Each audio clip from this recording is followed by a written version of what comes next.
But there is an area that I'm watching right now across part of the southwestern Caribbean Sea. Let's go there right now and I'll show you exactly what I mean. There is some signs of activity, tropical activity at least.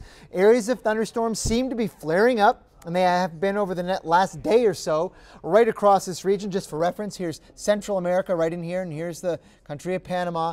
We have a cluster of thunderstorms here in the southwest Caribbean Sea, a bunch of them over here in the East Pacific. None of these is going to develop anytime soon. There's no imminent threat here.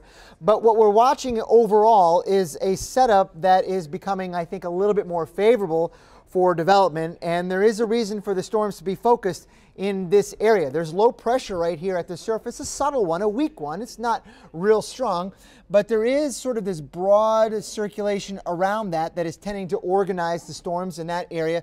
Likewise, right around this pressure trough that extends out to the west across the Pacific Ocean. So there is reason for those storms to be there, and some of the conditions aloft suggests that those storms could at least have some durability. They won't get destroyed very quickly because the winds aloft, while they are strong over here in the Gulf of Mexico, they don't really reach down into this part of the tropics. So the flow around here aloft is relatively gentle. The winds aloft, yes, are strong up here, but not so much down here in this region.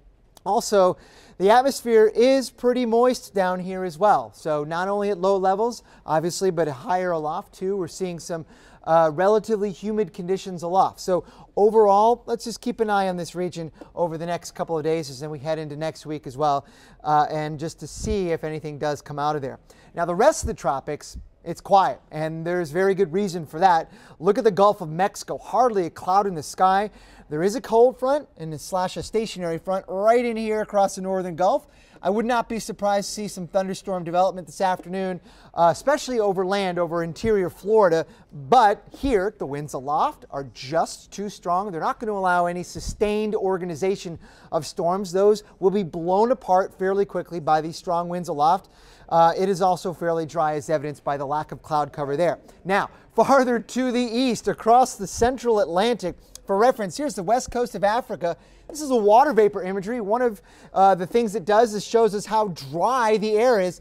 Look at this, all this bronze shading, that's incredibly dry air.